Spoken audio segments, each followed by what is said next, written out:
Hello candidates, I am going to dictate you a passage from Progressive magazine. So please get ready for the dictation. The dictation will start after 15 seconds.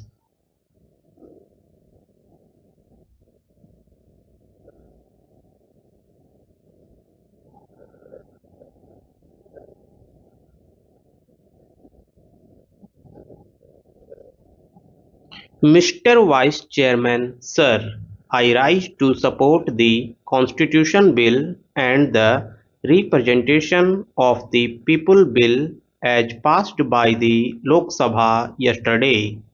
I welcome these two bills because their provisions are aimed at creating such qualitative changes in our electoral system as are bound to make elections cleaner and fairer.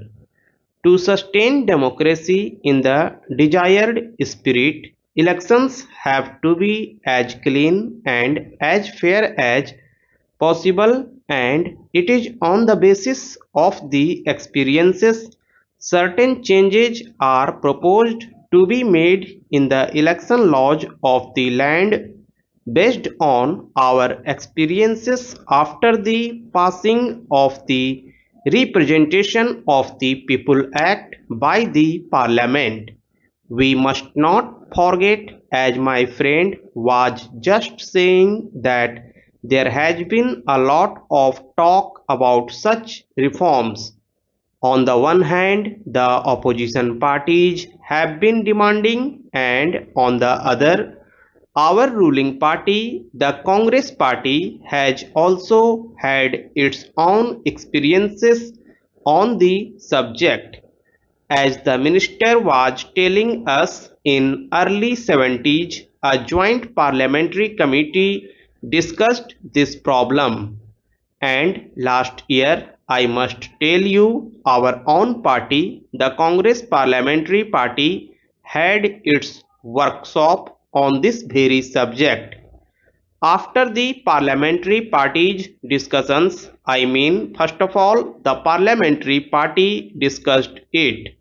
Then the Congress Working Committee and the AICC discussed it.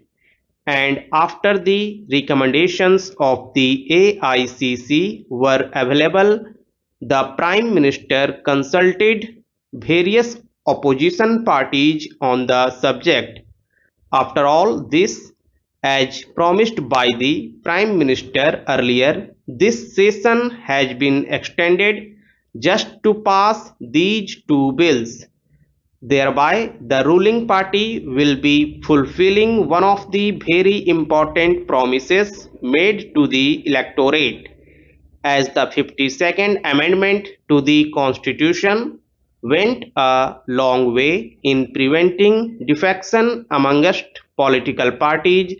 These changes in the election law are also going to have far-reaching consequences, and they are bound to make elections much cleaner, and that is the reason why these changes are most welcome. But we must not forget that it is always a continuing process in a democracy. You cannot have an ideal law just today or at any particular time. You have to have experiences, and on the basis of those experiences, you make changes in the law, just as after 50 years we are going to make these important changes in the election law. Our electoral system is based mainly on the British pattern. Our election law is based on the British election law. But so far, there were two main differences. One, their voting age was 18. In our case, it was 21.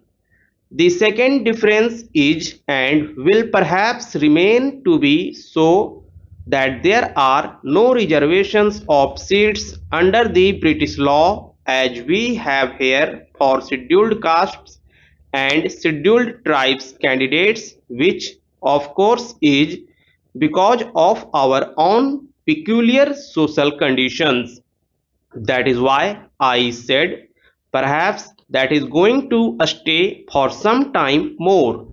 So, this is indeed a very welcome step that we are going to reduce the voting age from 21 to 18. This reduction in voting age will be in consonance with the practice in most of the developed and underdeveloped countries in the world. In the World Atlas of Education, 39 countries are mentioned. In 35 countries out of 39 including USA, UK, etc., the voting age is 18 years. In one case, which Japan, the voting age is 20 years, and in only 3 cases out of 39, the voting age is 21 years. So, as I said, we are going to be progressive that way. Not only progressive, we are going to do justice to our youth that has been due, that our youth has been demanding for long in India, and very legitimately too. I do not know in how many countries they can contest also. I do not have that information. I cannot enlighten you that perhaps you must do, but at least this will enable them to get themselves involved in the election process. They are already involved. They already take out processions. They do everything. They address meetings also. Only they do not vote. But no election is fought without the help of our young friends. So they are there.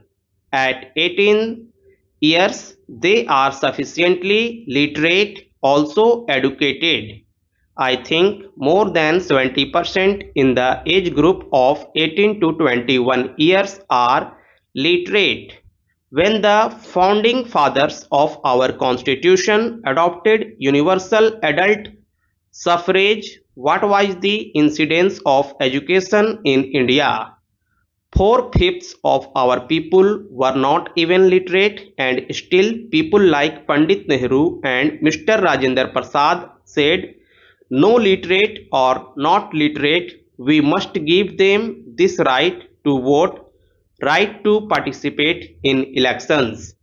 There are so many other arguments for this, and that is why it was granted to them although they were illiterate.